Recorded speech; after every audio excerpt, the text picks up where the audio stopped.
there are several new innovative fintech startups that I've seen come across, but there is just not enough financial planners to cater to billion Indians. That is where technology will come into play. The financial planner has the power to say no, because the work that they have to do is the same, and the money that they make is a percentage of the money that you invest. So we are currently in the beta phase where we are testing it out with a small group of people, around 20,000 people who are already members of the 1% club.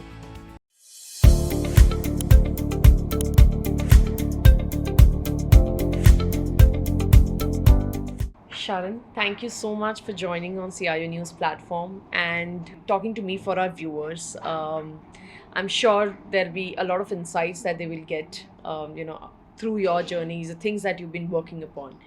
One of the things that you mentioned, when we were interacting, is the project that you're currently working on, which is how is technology helping, people invest today, right? So if Right. you can throw some light on that and some of the closed projects that you're working upon. Right.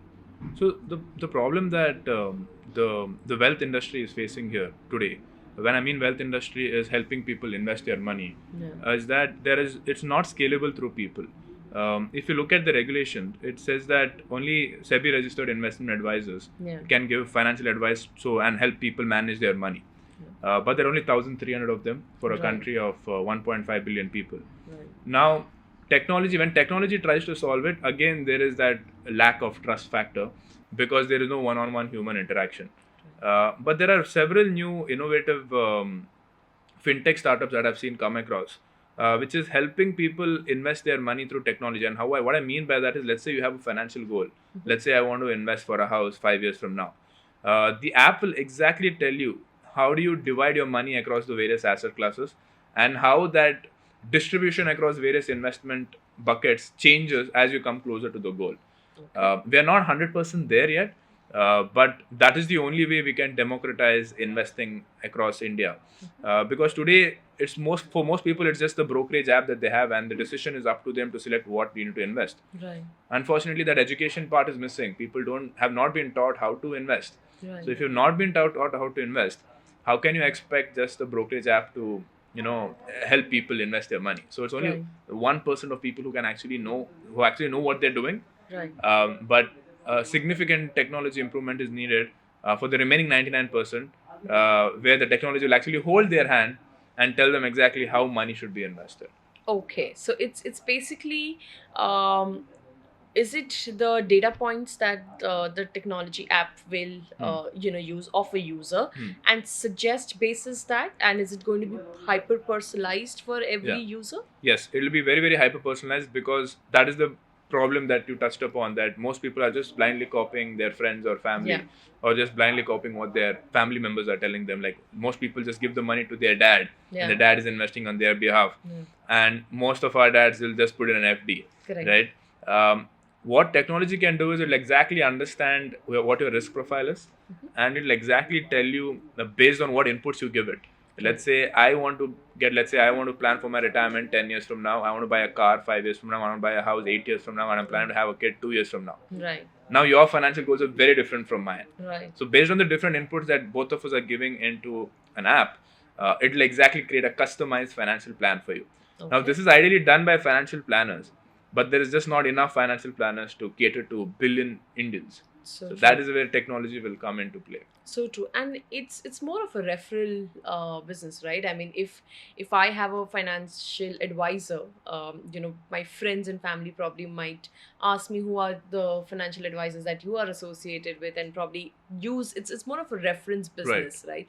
So yes, I think technology there will play a very, very vital Yeah. role in And terms not of, just yeah. that, right? When you talk Yeah. about the referral business, even if, let's say, I have a financial planner, Yeah. and let's say my friend is interested, the financial planner has the power to say no, Yeah. because they only work with people who have minimum, let's say, 50 lakh to 1 crore Correct. corpus, because the work that they have to do is the same. Yeah. Whether you have 5 lakhs to invest or 1 crore to invest, the work they have to do the same. Same. Yeah. And the money that they make is a percentage of the money that you invest. Correct. So they're doing the same amount of work. A Right. percentage of 1 crore is, of course, more than a percentage of 5 lakhs. Correct. So they have no lack of customers to work with, right? They're just Correct. going to focus on HNIs and ultra wealthy people. Correct. So even if it's referral, the financial planner can still say no. Right, right, absolutely. I think Great approach. So, if you can talk about this app, right? Where are we on the Right. journey of this app? When do you intend to, Yeah. launch it? If you can throw some light on that. Right. So we are currently in the beta phase, Okay. where we are testing it out with a small group of people, around 20,000 people who are Mhm. already members of the one person club, is what we call it. Right. And right now we do not have execution on the platform. What I mean by that is you can understand what your financial plan is supposed to be based on the financial goals that you have, but investing is not applicable on my app right now. You'll have to do it external. But the going forward in the next let's say 1 year, we hope to have a full-fledged solution Okay. where the app will tell you exactly where to invest and also invest it for you. Okay. Right. So that is Okay. where we are heading towards. Okay.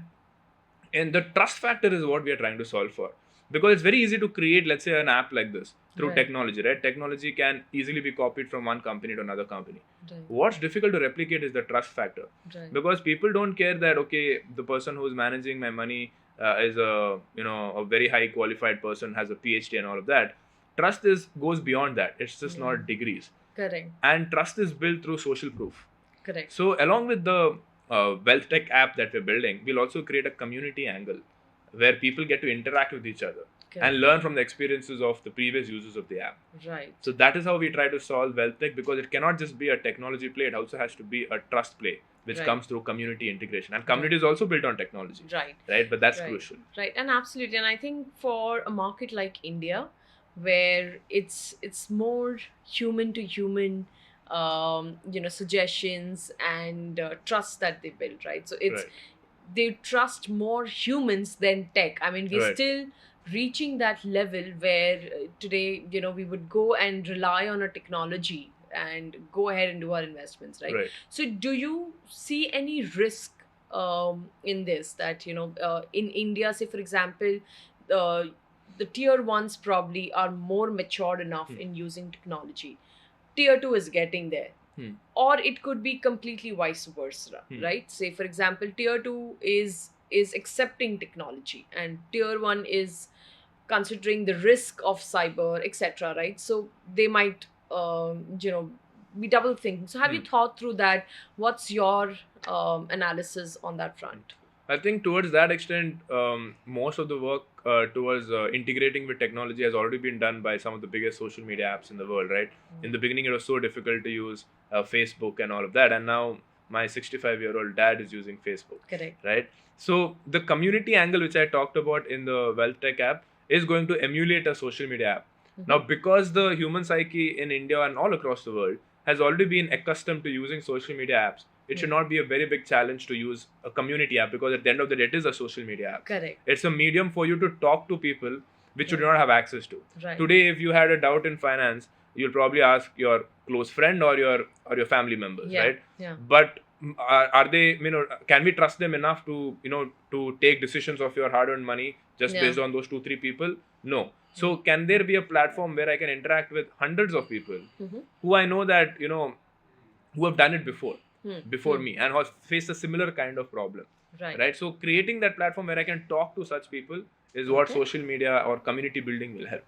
Absolutely. I think that's a great initiative of tagging the community plus, Yeah. creating an app which is going to probably change, and it's going to transform the whole industry of wealth management. I So hope so. Yeah. yes, excellent. Any information that you would like to share with our viewers, around this, that they should await for on the app? I would say I wouldn't want to say any date as such, right? We have been funded by some very, some what do you say, for lack of a better word, billionaires in this industry, right? So looking forward to how that materializes, because it's very, very important to leverage upon the knowledge that they have. People who've already built something very big before in the Indian ecosystem. So we have an excellent mentorship and guidance from people who have come before us in the fintech space. So once that fully materializes, let's say maybe in a year from now, I would say is when we would come out with all guns blazing. Fantastic. Great. Thank you so much, Sharon, for once again joining on our CIO News studio and talking to me and my viewers on what your priorities are, what are you been working for. I'm sure a lot of people are very keen on what's next with Finance with Sharon, right? So thank you once again for joining us. Thank you so much for having me.